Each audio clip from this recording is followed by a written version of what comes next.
quand l'ancien président Bill Clinton brise enfin le silence, une déclaration qui secoue l'ordre mondial.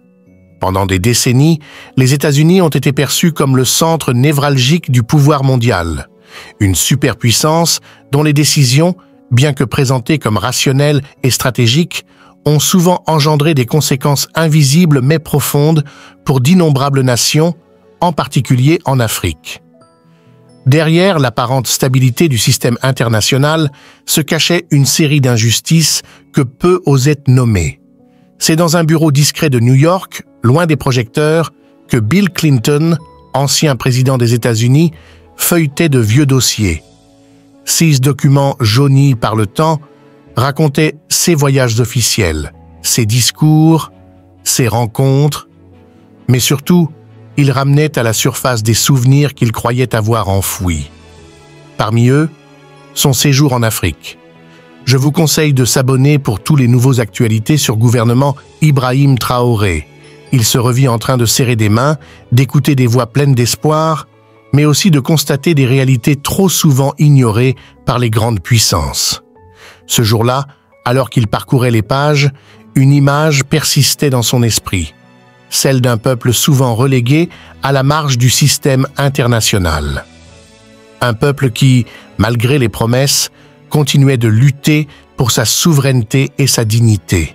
Des années plus tard, c'est le nom d'un homme qui refit surface et attira l'attention du monde entier, Ibrahim Traoré, un jeune leader burkinabé à la parole tranchante, au regard décidé, dont les discours enflammaient les foules et bousculaient les puissants. Charismatique, déterminé et farouchement anti-impérialiste, Traoré dénonçait avec vigueur les mécanismes néocoloniaux qui maintenaient son pays dans une dépendance injuste. Dans les médias américains, son nom résonnait comme une menace. Les commentateurs politiques parlaient de lui avec méfiance, parfois avec condescendance. Mais pour Clinton, c'était différent. En regardant une allocution télévisée de Traoré, quelque chose bougea en lui. Un mélange de nostalgie et de malaise. Car au fond, ce que dénonçait ce jeune dirigeant africain n'était pas si différent des doutes silencieux que Clinton lui-même avait ressentis à l'époque sans jamais avoir eu le courage de les exprimer. Le même jour, il reçut une lettre inattendue signée James Carter, un ancien diplomate américain ayant longtemps travaillé au Burkina Faso. Dans ce courrier, Carter décrivait la montée des tensions entre Ouagadougou et l'Occident, exhortant son ami à user de son influence pour encourager un dialogue plus juste, plus équitable. Ce message fut le déclencheur. Clinton comprit que le moment était venu. Il ne pouvait plus rester spectateur. Pendant ce temps, à Ouagadougou, la ferveur populaire ne cessait de grandir. Ibrahim Traoré galvanisait les foules en appelant à l'autosuffisance économique, à la fin des ingérences étrangères, à un véritable renouveau africain. À ses côtés, des figures clés comme Mariam Diop, militante influente, et Amadou Kona, diplomate chevronné, l'encourageaient à poursuivre sa lutte malgré les risques croissants. Puis, contre toute attente, Bill Clinton fit l'impensable. Lors d'une émission en direct à la télévision américaine, il prononça une phrase qui allait changer la donne. Les nations africaines ont le droit de déterminer leur propre destin, sans l'ombre d'une influence extérieure. Simple, direct, mais profondément bouleversant. L'impact fut immédiat. Dans les coulisses du pouvoir américain, ce fut un tremblement de terre. Certains le traitèrent de traître, d'autres de héros tardif. Les journalistes se ruèrent sur le sujet, cherchant à comprendre ce qui avait poussé l'ancien président à sortir du silence, à remettre en question l'ordre établi qu'il avait lui-même contribué à construire. Mais Clinton était prêt. Il savait que cette déclaration allait lui coûter cher. Il savait aussi que l'histoire le jugerait. Pourtant, il ne pouvait plus ignorer cette vérité. Le système international qu'il avait soutenu n'était ni juste ni durable. À Ouagadougou, la nouvelle se propagea rapidement. Ibrahim Traoré, bien que prudent, saisit immédiatement la portée symbolique. réaffirmant son soutien à Traoré et dénonçant implicitement les pratiques néocoloniales. 6 déclarations, bien que discrètes, firent grincer des dents à Washington. Mais elles eurent un effet puissant. Elles déclenchèrent un débat global sur la justice, la souveraineté et le rôle des anciennes puissances coloniales dans le monde moderne. Traoré, de son côté, intensifia sa campagne. Il réunit des chefs traditionnels, des intellectuels, des jeunes militants. Il organisa des conférences virtuelles avec d'autres leaders africains, appelant à l'unité continentale contre l'héritage du colonialisme. Amadou Kona orchestrait tout en arrière-plan, garantissant que chaque geste de Traoré renforçait sa crédibilité. Mais dans l'ombre, les forces opposées se mobilisaient. Des intérêts puissants, aux États-Unis comme ailleurs, voyaient d'un très mauvais œil cette alliance symbolique entre un ancien président américain et un révolutionnaire africain. L'histoire, pourtant, ne faisait que commencer. Clinton et Traoré, l'audace d'un nouvel ordre mondial. Dans l'ombre des caméras et loin des protocoles diplomatiques, les mouvements de Clinton étaient scrutés de près.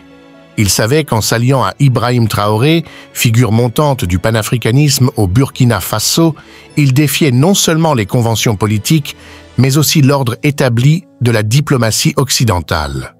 Les groupes d'opposition burkinabés tentaient par tous les moyens de discréditer Traoré, pendant que, de son côté, Clinton affrontait un tumulte croissant au sein même de l'arène politique américaine. Son ami de longue date, le diplomate James Carter, ne cessait de l'alerter sur les conséquences potentielles de ces actes. Il lui parlait de prudence, de stratégie. Mais Clinton n'était plus dans une logique de calcul. Il avançait porté par une conviction profonde, une certitude morale. Il savait que son engagement allait au-delà de sa réputation ou de ses intérêts personnels. C'était une question de justice historique. Alors que la tension montait, que les équilibres diplomatiques semblaient vaciller. Un événement allait cristalliser toutes les attentes. Une conférence internationale à Genève, réunissant les grandes puissances pour débattre du rôle persistant de l'Occident sur le continent africain. Officiellement, Clinton n'y était pas invité. Pourtant, il fit parvenir une lettre ouverte au secrétaire général de la conférence, dans laquelle il exprimait son soutien indéfectible à Ibrahim Traoré, tout en dénonçant les politiques néocoloniales toujours à l'œuvre. Traoré, présent à Genève, saisit cette occasion inespérée pour frapper fort. Son discours fut un électrochoc. Il cita des extraits puissants de la lettre de Clinton, dénonça les interventions militaires occidentales, les dettes étouffantes et l'ingérence déguisée. La salle fut secouée. Applaudissements nourris d'un côté, regards glacés de l'autre. Certains gouvernements alliés aux États-Unis virent d'un très mauvais œil cette alliance naissante. À Washington, la tempête s'intensifia. Les membres du Congrès exigeaient des explications publiques. Les médias se lançaient dans des enquêtes fouillées, scrutant les liens entre Clinton et le chef burkinabé. Mais Clinton ne fléchissait pas. Il affirmait calmement que ses paroles étaient guidées par des principes moraux, non par une ambition personnelle. Mariam Diop, conseillère avisée de Traoré, comprit l'opportunité historique que représentait ce soutien inattendu. Avec l'aide d'Amadou Kone, elle encouragea Traoré à transformer cette dynamique en propositions concrètes.